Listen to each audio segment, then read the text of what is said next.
has been reissued for Litchfield County for wind chills that could range anywhere from 5 to 20 below zero tonight. And that wind chill is in effect through noon tomorrow. All right, let's check out what we have right now. Temperatures range anywhere from 10 to 18 degrees across the state. 11 in Salisbury right now, 18 in New Haven, and 18 in Groton. Now, we are getting wind gusts as high as 25 to 35 miles an hour. That's creating a wind chill of 1 below at Windsor Locks, 1 below at Tweed New Haven Airport, Waterbury 8 below, and a wind chill of 5 below in Torrington. We are in a deep freeze that began early Saturday morning, and coming up, I'm going to let you know how long it's going to last. All right, Bruce, this bitter blast is taking its toll on everything, especially cars. Did you have a tough time starting yours this morning? Well, it could be even worse tomorrow. Channel 3's Kevin Hogan is in the mobile newsroom in Waterford now to continue our coverage. I hope you're bundled up, Kevin. I'm bundled up, Denise, gloves and several layers. And your car should be bundled up too, according to the experts. And you should have a set of jumper cables like this to ensure that your vehicle is going to start tomorrow morning so you can get out of the road like these folks are. After 2 days of continuous deep freeze, you could be in a lot of trouble. Ron DeGault can't predict the weather, but he can predict that his business will go up when the temperatures go down. That's why he tells his customers to get their vehicles out of the elements in the deep cold. We try to tell people to shelter the car as much as they can. Make sure it's got clean oil in it, and like I said, the fluids and everything, and a good battery. Have your battery tested. You should make out all right. When the temperature is in the single digits for more than a day, it saps your battery's power. There's not enough electricity to turn that cold engine over. Metal contracts as it gets cold. All the fluids in the engine will gain viscosity, gain weight and viscosity, get very, very heavy. Here's what Ronnie was talking about with viscosity oil, the thickness of the oil. This is fresh oil. It's a lightweight 5W20. Now, it's fairly warm because this just came out. See how fluid that is? Now watch this. This is oil that's been outside. It's a little older oil, and it's thicker. Watch this. See how syrupy that looks? Imagine that on the inside of your engine. So a little maintenance on your part and running your car regularly will help keep you out of the cold. Just go out and start it up for a little while and let it run, and then when you got more of a chance if you need it that morning or that night, that it will run when you want it.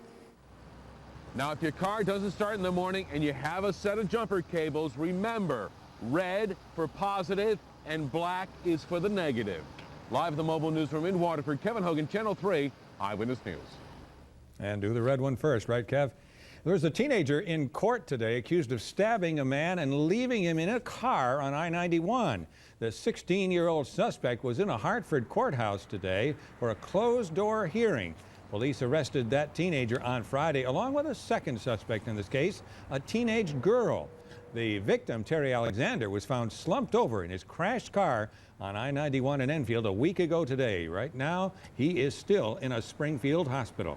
We have new developments tonight in a crash that happened right outside our Channel 3 studios in Hartford last night. A state trooper was headed to work around 11 when he saw a car driving erratically at high speeds. The trooper tried to pull the driver over, but the driver took off, and you see the result here. The driver lost control and crashed into a parking lot on State Street right under Constitution Plaza. All 3 people who were in that car were taken to the hospital, and we're told that all 3 are in critical condition. And another wild ride in the news, this one in New Haven, where 2 cars collided and the impact sent one of them off the road and into a house. Eyewitness News cameras went inside and take a look at what we found. A wall heavily damaged, a bookcase there knocked over, debris everywhere. Now, 2 youngsters were at home at the time, and fortunately neither of them was hurt. The search is on tonight for 2 robbers after a hotel holdup. Wallingford police say the 2 thieves walked into the Fairfield Inn last night. They showed a gun and told the clerk to fork over some cash.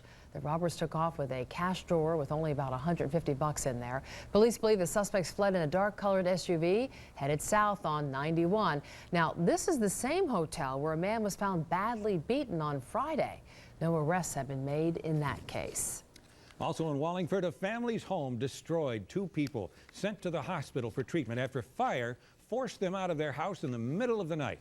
Channel 3 Eyewitness News reporter Eric Parker took the mobile newsroom to Wallingford. A total loss doesn't even begin to describe it. Every item, every surface, everything in this house on Clifton Street in Wallingford was scorched. Even the few things you could recognize were destroyed. Firefighters say when they got to the house, fire was pouring from the front door and from 2 windows. The people who live here awoke to the fire and ran for their lives. I think we just narrowly escaped a fatal fire. The 2 people who lost their home, fortunately, only suffered minor injuries. Both of them had minor burns and smoke inhalation, and then they had a little bit of exposure problems too because of the cold. Firefighters knocked down the flames in about 15 minutes. The effort was slowed a little by the frigidly cold temperatures.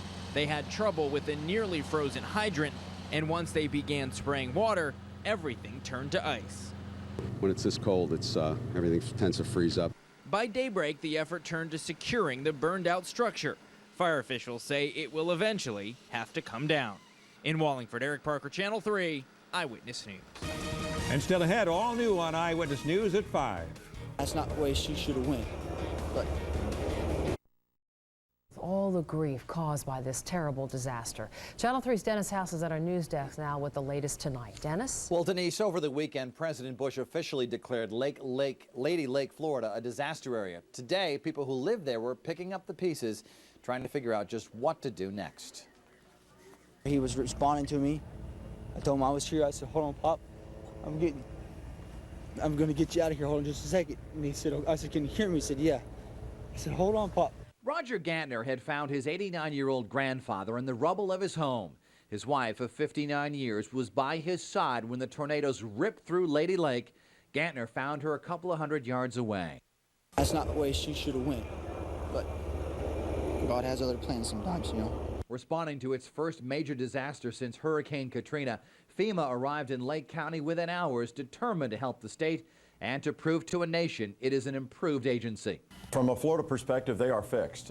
They've done great work. We couldn't be more pleased with the response from our federal friends. With a federal disaster declaration over the weekend, FEMA says it is ready to prove the lessons learned from Katrina will truly make a difference. We have learned some very valuable lessons, and we've taken those, we've applied those to FEMA. This is going to be a much more nimble, much more agile organization leaning forward. And already amid the grief and destruction, signs of recovery, cleanup, repairs, and blue tarps on rooftops as far as the eye can see. But residents say what's really made the difference in this community are the people in it. People stick together. We all stick together, we really do. In all, 20 people were killed, most within only 2 minutes' time. Some 1,500 homes were either damaged or destroyed. At the news desk, I'm Dennis House, Channel 3, Eyewitness News. A new development tonight in the plane crash that killed Yankees pitcher Corey Lytle last year. Federal investigators today released their findings, including word that toxicology tests on Lytle and his flight instructor came back negative for drugs or alcohol. Also, the plane's GPS and cockpit instruments were too damaged to yield any clues as to what went wrong. The FAA did issue flight restrictions over Manhattan right after the crash and now plans to make them permanent. Now, Rachel Lutzker in the Pinpoint Traffic Center. And we do have one crash that we are following along the southbound side of Route 15. We can pinpoint it for you. It's on the on-ramp from exit 63 onto the southbound side of Route 15, so not affecting the drive at all on the highway, but it's certainly going to slow things down as you try to access Route 15 southbound side. Now into Hartford, the southbound side of I-91, a little bit of yellow popping up here, moving in from Jennings Road down to 32 A and B. And as we take a live look outside, and that is that the westbound side of 84 is a lot heavier than that eastbound trip, slowing straight off the Bulkley Bridge right to West Hartford, with eastbound picking up before 48 A and B and rolling over the Bulkley Bridge. Before you get behind the wheel, get online, go to WFSB.com, click on traffic, and sign up for Pinpoint email alerts for your computer and cell phone. Now, Channel 3 Early Warning Weather, powered by Early Warning Pinpoint Doppler, tracking weather in your town and everywhere in Connecticut. Well, the temperature in Hartford dropped below freezing between 4 and 5 Saturday morning. It has not been up to freezing since, so we're kind of in our third day of a deep freeze, and it's going to be lasting all week long. But since we're so dry and so cold, there's no snow to talk about. Channel 3's Early Warning Pinpoint Doppler is dry with clear to partly cloudy skies across the state. Check it out. It's still light. Sunset at 5:11 this afternoon, getting later all the time. Just a couple of clouds as we look at our live city cam in New Haven, and mainly clear skies over Hartford. Right now, we're going to check out a couple of temperatures for you just to give you a sample of what you'll be facing if you're going out this evening. Wethersfield now 15, Staffordville, Jeff reporting 11, and Dean in Union 9 already. What's coming? A deep freeze all week, continued windy at times, but no storms. For you snow lovers, that's not very good news. Now, Sleepy's Pinpoint Weather Net shows that we have wind chills dipping below 0, 4 below in Torrington right now, 0 at Enfield, 0 in Waterbury. And through tonight, we're going to see wind chills that are going to range anywhere from 5 below to 20 below 0. We do have mainly clear skies across Connecticut now. You see some snow coming off Lake Ontario, where they've gotten buried in some places there over the last 24 hours, but that's not going to play much of a role in our weather. The big story, of course, is the cold weather. We see single digits in teens from New England, single digits in Chicago and in Minneapolis, where it's 1, so a big area of cold weather, and it's going to keep on coming. That's because the jet stream is coming out of western Canada, sweeping into the eastern United States, and that west to northwesterly flow is going to continue right through Friday. It will moderate a little bit, but it's going to be hard to get that temperature up to freezing as the week goes on. Here's Channel 3's early warning futurecast, where we show you tomorrow's weather today. Clear to partly cloudy, 7 o'clock this evening. Mainly clear, 7 o'clock tomorrow morning. And through the day tomorrow, partly to mostly sunny skies. But the main story, of course, is going to be the cold weather. Tonight's forecast, 3 in Torrington, 9 in Hartford, 10 in New Haven, Waterbury 5, Danbury 6, and 6 in Willimantic. Again, wind chills below 0. And your highs for tomorrow, a little bit better than today. Windsor Locks today got up to 18. I think Enfield, you'll get up to 23. 25 in New Haven, 25 in New London, 19 in Torrington. Waterbury, your high for tomorrow, 21. All right, so here's the next 7 days. Wednesday, Thursday, and Friday, we stay in the 20s, but we gradually climb through the 20s. May approach 30 for the end of the week, then temperatures in the 20s over the weekend and early next week as well. Your shoreline highs for tomorrow, mid-20s, and it's going to approach 30 by Friday, but never getting above that freezing mark. So this deep freeze could go on for another week. Log on to WFSB.com, and when you're away from your TV set, you can always check out the latest weather information and Channel 3's early warning pinpoint Doppler. Al and Denise. Thank you, Bruce. Still ahead, all new on Channel 3 Eyewitness News at 5. The publicity stunt that sent Boston into an uproar. Still ahead, how much one cable network has agreed to pay for the marketing campaign that went too far. Then all new at 5:30. She has planned her final farewell, right down to her nail polish. Meet one woman who's already designed every last detail of her own funeral. Lesson that they will not tolerate this type of advertising any further. Now, under the settlement, there will be no civil or criminal penalties against Turner Broadcasting. And as for those 2 men who were hired to place these devices all around Boston, they're free tonight, still facing charges, but free on $2,500 bond. Eyewitness News is everywhere across America tonight. Drama unfolded today in Hollywood, California, and it wasn't drama for the big screen. A construction worker was trapped waist deep in dirt when a trench he was in partially collapsed. Firefighters used hydraulic equipment to shore up the trench, but used shovels and buckets to dig him out. The whole rescue took nearly 4 hours. The victim was conscious and breathing when he was pulled from that trench. This morning in New York, a grand jury handed up indictments in the case of a deadly boat capsizing in upstate New York, one that happened in October 2005. The Ethan Allen flipped over in Lake George, and 20 elderly tourists on board were killed. Both the cruise line that owned the boat and the ship's captain have been charged with failing to have enough crew members aboard that boat. In Pennsylvania, bitterly cold temperatures there prompted officials in Philadelphia to issue a code blue warning. And that's when people go out into the street to bring the homeless into shelters. Temperatures were in the single digits when that warning was issued this morning.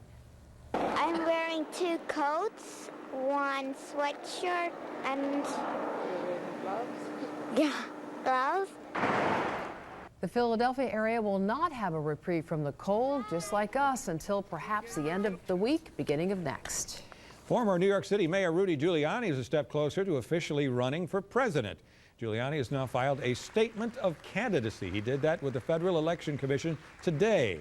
He started, quote, testing the waters last November when he created an exploratory committee. But in recent weeks, he's been looking more and more like a candidate, visiting the early primary states of New Hampshire and South Carolina. Tracking your children anywhere they go by satellite, the new online service and how to get it for your family. Then all new at 5:30, a student suspended for, he says, just trying to stay warm.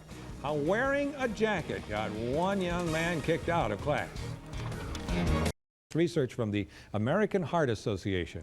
The scientists looking into this say that women with high blood pressure during pregnancy have a 57% greater risk of developing risk factors for heart disease, and it happens even with only a slight increase in blood pressure. A mild elevation during pregnancy that resolves still does not mean that a woman is not at risk. So doctors say women need to make changes to protect their hearts. Eating better, exercising, and this means before, during, and after pregnancy. Tracking teenagers. Imagine being able to pinpoint exactly where your teen is at any given time using a satellite from space. One internet company has a new device which lets you do just that. Channel 3's Sundlun shows us how. It's a high-tech way to keep track of your kids. Using GPS technology, this stay-at-home mother of 3 in Madison never has to wonder where her children are. These are my 3 children.